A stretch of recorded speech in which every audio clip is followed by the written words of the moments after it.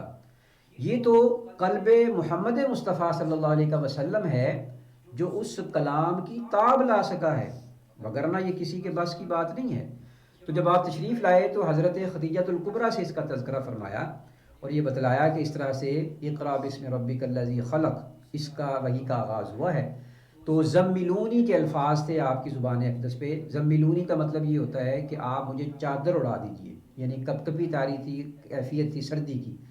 تو زملونی سے ہی اللہ پاک نے آپ کی اس ادا کو اتنا پسندیدہ قرار دیا کہ اس کیفیت کے نام پر ایک سورہ مبارکہ کو نازل فرما دیا، اور وہ سورہ مبارکہ کون سی ہے؟ وہ ہے سورہ مزمل۔ یعنی سورہ مزمل کا مطلب کیا ہے؟ کہ کملی اوڑھنے والا، کمبل اوڑھنے والا۔ جب آپ نے یہ کہا کہ آپ مجھے کمبل اڑا دیں تو یہ کیفیت اللہ پاک کو پسند آئی، اور آپ نے، اللہ پاک نے اس نام سے ایک سورہ مبارکہ پوری کی پوری نازل فرمائی۔ تو یہ کیفیت تھی جو حضرت خدیجہ الکبریٰ رضی اللہ تعالیٰ عنہا کو آپ نے سنائی۔ تو انہوں نے پھر یہ کہا کہ آپ ہمیشہ غریبوں کی، بے کسوں کی مدد کرنے والے ہیں، آپ انتہائی مشفق المزاج ہیں، آپ کے اندر حلیمی بہت ہے، بردباری بہت ہے، معاف جلدی کرنے والے ہیں، آپ دوسروں پر رحم بہت زیادہ کرتے ہیں۔ تو ایسا نہیں ہو سکتا کہ کوئی ایسا آپ سے معاملہ ہوا ہو جس میں آپ کا نقصان ہو۔ تو یہ نبی صلی اللہ علیہ وسلم کو تو علم تھا، لیکن جو ان کے ارد گرد تھے یہ ان کی کیفیات کا بیان کرنا تھا، بتلانا ضروری تھا کہ اس وقت انہوں نے کیا دیکھا، کیا ریئیکٹ کیا، اور نبی صلی اللہ علیہ وسلم کا معمول کیا تھا۔ جی تو جب حضرت خدیجہ الکبریٰ رضی اللہ تعالیٰ عنہا کے بعد جب باقی سارے بھی صحابی مسلمان ہو گئے، جیسا حضرت ابو بکر آتے ہیں اینڈ حضرت بلال رضی اللہ تعالیٰ عنہ، تو اس کے بعد جب ہجرت کا وقت آیا، وہ ہجرت کیوں کرنی پڑی؟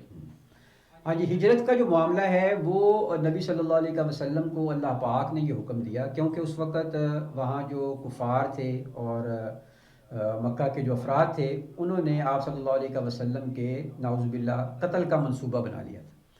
تو اللہ پاک نے آپ کو حکم ہجرت عطا فرمایا، اور پھر وہ جو کیفیت ہے، ہمارے پاس چونکہ وقت نہیں ہوتا تو وہ کیفیت بڑی غمگین قسم کی کیفیت ہے۔ نبی صلی اللہ علیہ وسلم نے جس رات ہجرت کرنی تھی تو اس رات جب آپ دن میں یہ منصوبہ طے پا گیا تو آپ صلی اللہ علیہ وسلم نے خانہ کعبہ کے دروازے سے لپٹ لپٹ کر روئے اور دعا کی، اور آپ کے جو آخری الفاظ تھے وہ یہ تھے کہ اے مالک و خالق، تو جانتا ہے کہ مجھے مکہ سے تیرے گھر سے بہت پیار ہے، اور میں یہاں پیدا ہوا ہوں، جہاں انسان پیدا ہو اسے وہاں کی سے بڑی محبت ہوتی ہے، تو آج میں تیرے حکم پر اس کو چھوڑنے والا ہوں، لہٰذا یہ مجھے پیارا ہے، لیکن جہاں تو چاہتا ہے میں وہاں جاؤں گا، مجھے اب اس جگہ لے جا جو تجھے پیاری ہے۔ تو اللہ پاک نے آپ کے لیے مدینہ پاک کا انتخاب کیا، تو پھر آپ صلی اللہ علیہ وسلم حضرت سیدنا ابوبکر صدیق کے ساتھ مل کے وہاں سے آپ نے ہجرت کی۔ یہ بڑا طویل سا واقعہ ہے لیکن مختصر عرض کر رہا ہوں۔ امانتیں جو تھیں وہ حضرت علی کو رضی اللہ تعالیٰ عنہ کو سپرد کی کہ آپ نے یہ لٹانے کے بعد ہمارے پاس آنا ہے، کیونکہ آپ کا لقب تھا امانت دار، صادق اور امین، تو اس پر حرف نہیں آنا چاہیے۔ تو وہ بحمد اللہ تعالیٰ حضرت علی جو تھے انہوں نے اس فضیلت جو آپ کو ذمہ داری دی گئی تھی اس کو آپ نے بخوبی انجام دیا، اور پھر آپ بھی تشریف لے گئے۔ جی تو میرے بھائیوں بہنوں اور باقی سارے دیکھنے والے، ابھی ہم چھوٹا سا بریک لیتے ہیں، اس کے بعد واپس آتے ہیں۔ امام کے ساتھ چائے، ہر اتوار مغرب سے عشاء، مسجد درم تشریف لائیں اور دلچسپ موضوعات پر گفتگو کریں۔ السلام علیکم ورحمۃ اللہ وبرکاتہ۔ ناظرین و حضرات، آج ہم ایک بریک سے واپس آئے اور آج ہم پھر سے شروع کرنے لگے ہیں۔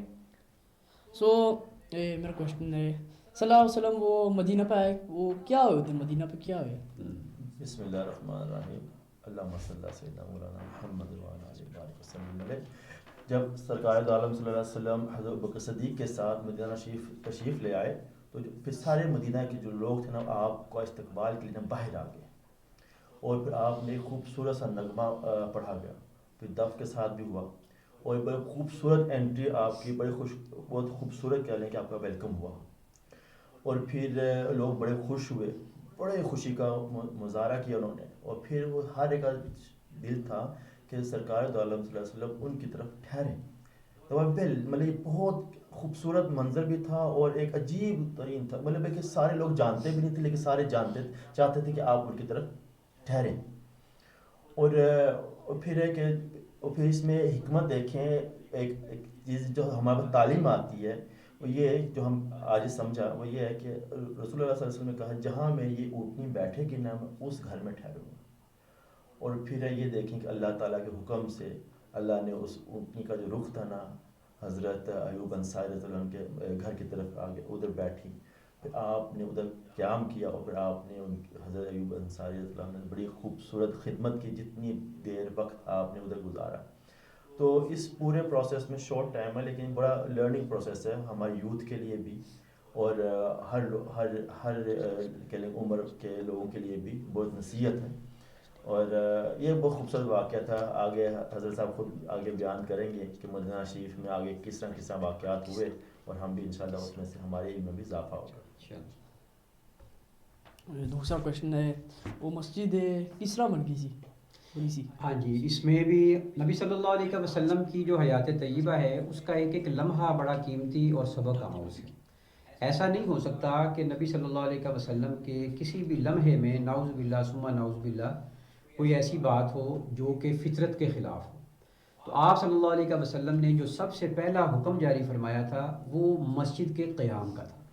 اب چونکہ ریسورسز نہیں تھے تو اتنی جلدی کسی مسجد کی تعمیر وہ بھی ممکن نہیں تھی، تو اس کا کیا مطلب تھا کہ پھر جب تک تعمیر نہیں ہوتی اس وقت تک سارے معاملات کو چھوڑ دیا جائے؟ ایسا ہرگز نہیں کیا۔ آپ صلی اللہ علیہ وسلم کی بارگاہ میں جیسا کہ ابھی فلک بھائی نے بتایا کہ ہر بندہ یہ چاہتا تھا کہ وہ آپ کی مہمان نوازی کرے، آپ کے ساتھ تواضع اور اختیار کرے، تو سارے لوگ جو تھے وہ چاہتے تھے۔ تو اس میں حضرت ارقم رضی اللہ تعالیٰ عنہ صحابی رسول ہیں، تو انہوں نے بھی اس قسم کی پیشکش نبی پاک کو کی ہوئی تھی۔ تو آپ صلی اللہ علیہ وسلم نے پھر یہ فیصلہ فرمایا کہ جب تک مسجد نبوی کی یا دیگر مساجد کی تعمیر کا سلسلہ شروع نہیں ہوتا تو ہم جو حضرت ارقم رضی اللہ تعالیٰ عنہ ہیں ان کے گھر کو مسجد کا درجہ دے دیتے ہیں۔ اس سے جو سبق ہمیں ملتا ہے وہ یہ ہے کہ ہماری زندگی کے اندر مسجد بڑی اہم ہے۔ یہ مطلب ہرگز نہیں ہے کہ جب تک مسجدیں بنائی نہیں جائیں گی تب تک نمازیں بھی نہیں ہوں گی اور دیگر عبادات کا بھی اہتمام نہیں کیا جائے گا۔ مسلمان تو وہ عبارت ہی مسجد سے ہے اور نماز سے ہے، اس کا تو اس کے بغیر گزارا ہی نہیں ہے۔ تو آپ صلی اللہ علیہ وسلم کے اس فعل کے اندر یہ حکمت موجود ہے. پھر نمازوں کا سلسلہ وہاں شروع ہو گیا اور ساتھ ہی ساتھ مسجد نبوی کی تعمیر کا بھی آغاز کر دیا گیا. جی تو حضرت صلی اللہ علیہ وسلم مدینہ فوت ہو گئے، تو اس دن یا اس ٹائم منظر کیا تھا؟ جس طرح میں نے سنا ہے حضرت عمر بہت روئے، تو آپ تھوڑا سا بتا. ہاں جی، اس میں جی واقعی وہ ایک ایسا لمحہ تھا کہ جس میں جو جانثاران تھے یعنی تمام تر صحابہ وہ اس بات کو تیار تھے ہی نہیں سننے کے لیے کہ نبی صلی اللہ علیہ وسلم ہم سے جدا ہو گئے، بلکہ حضرت عمر فاروق کا سبحان نے یہاں پہ ریفرنس دیا ہے. تو حضرت عمر فاروق اپنی تلوار سونت کے یعنی نکال کے تو آپ کھڑے ہو گئے اور آپ نے کہا کہ وہ شخص جو یہ کہے گا کہ نبی صلی اللہ علیہ وسلم جو ہیں وہ وفات پا گئے ہیں، میں اس کا سر قلم کر دوں. یہ دراصل ان سے محبت کا ایک جذبہ تھا. یہ ایسا نہیں تھا کوئی کہ نعوذ باللہ ثم نعوذ باللہ حضرت عمر فاروق جو تھے انہیں کوئی عقلی طور پہ یا منطقی طور پہ کوئی سمجھ کم تھی، بلکہ یہ ان کی محبت کا ایک اظہار تھا. تو پھر حضرت ابوبکر صدیق رضی اللہ تعالیٰ عنہ جو ہیں انہوں نے تمام تر صحابہ کو بڑے اچھے انداز سے خطاب کیا اور انہیں سمجھایا. اور یہ آیت مبارکہ بھی وہاں پر ارشاد فرمائی کہ ما کان محمد ابا احد من رجالکم ولکن رسول اللہ وخاتم النبیین. تو یہ جو نبی صلی اللہ علیہ وسلم کی ذات مقدسہ ہیں یہ ہم میں سے کسی کے والد نہیں ہیں، بلکہ یہ تو خاتم النبیین ہیں. اور خاتم النبیین کا مطلب یہ ہوتا ہے کہ وہ نبی جنہوں نے نبوت کے آخری مرحلے کو مکمل کیا ہے. تو یہ تو ہونا ہی تھا. پھر اس طریقے سے انہوں نے تمام تر صحابہ کو اس بات پر موٹیویٹ کیا، حضرت عمر فاروق کو بھی، اور پھر آپ کی تجہیز و تکفین کے معاملات ہوئے. جی تو یہ کوشچن تھوڑا سا ٹاپک سے باہر ہے، لیکن پھر بھی ان کی حضرت صلی اللہ علیہ وسلم کی زندگی کے بعد جو سے معاملات ہوئے، جس طرح خلیفہ چنا گیا، وہ تھوڑا سا بتا سکتے؟ ہاں جی، اس میں جو 10 جید صحابہ تھے جسے میں الیکٹورل کالج کے نام سے ان کو نام دیتا ہوں کہ جنہوں نے یہ فیصلہ کرنا تھا کہ اب آئندہ کیا ہونا چاہیے، تو ان سب نے مل کے حضرت ابوبکر صدیق رضی اللہ تعالیٰ عنہ کا انتخاب کیا. اچھا، یہاں پر جو بڑی بات اہم ہے وہ یہ ہے کہ شریعت یہ کہتی ہے کہ منصب اسے ملنا چاہیے جو اس کا اہل تو ہو لیکن اس منصب کو قبول نہ کرنے والا ہو، یعنی وہ چاہتا نہ ہو کہ مجھے بنایا جائے. یہاں تو ہوتا نا ہمارے یہاں ہر کوئی چاہتا ہے جی مجھے صدر بنا دیں، مجھے وزیر اعظم بنا دیں، مجھے فلانا وزیر بنا دیں. تو شریعت جو ہے وہ یہ کہتی ہے کہ صلاحیت ہونی چاہیے لیکن وہ اس قیادت کو قبول نہ کرنے والا ہو. تو حضرت ابوبکر صدیق رضی اللہ تعالیٰ عنہ کو جب یہ کہا گیا تو آپ نے فرمایا کہ نہیں، میں اس کا اہل نہیں ہوں. تو اہل تو آپ تھے، اور اس کا کرائیٹیریا یہ تھا کہ جب آخری ایام میں نبی صلی اللہ علیہ وسلم کی وفات سے قبل آپ صلی اللہ علیہ وسلم نے حضرت ابوبکر صدیق کو امامت کے لیے منتخب فرمایا اور خود ان کی اقتداء میں نماز کی ادائیگی کی. تو یہ ایک ایسی بات تھی جن سے صحابہ نے کنکلوڈ کیا کہ آپ صلی اللہ علیہ وسلم نے خود انہیں اپنا نائب مقرر کیا ہے، اور اب سب سے زیادہ اہلیت نائب بننے کی حضرت ابوبکر صدیق کے پاس. جی تو یہ ہماری سیریز کے اینڈ. بہت شکریہ کرسا کے لیے کہ وہ آئے ہیں، شروعات بھی ان کے ساتھ اینڈ بھی ان کے ساتھ. انکل فلک جنہوں نے ہمارے ساتھ 3 ایپیسوڈ کیے، ان کا بھی بڑا شکریہ ادا کر رہا ہوں. تو یہ تھی میرے نبی کی شان. ماشاءاللہ. تو شب برات بھی آنے لگی ہے اس کے ماندان، تو اس کے لیے بھی آپ ویڈیو بنا دیں، ویڈیو بنا اس کے لیے بھی آپ شامل ہوئے. شب برات کی رات بہت قیمتی ہے جدھر اللہ تعالیٰ ہر گناہ معاف کرتا ہے. تو ابھی ہم نوشت کے واپس آ جاتے ہیں. سو Cielo vi nu bra säsong vi har hatt med dette profeten Muhammed sallallahu alaihi wasallam fra da han ble født, da han forlot verden. Så i går så sa vi også om 100 hadith eller sunnah som vi skulle complete challenge. Så vi har fått 3-4 kommentarer. Hvis dere vil så gå og kommentere på den, eller bare kommentere her, så teller vi disse sammen. Og så da gjør vi den, siden vi har også lyst å få dere til å se den.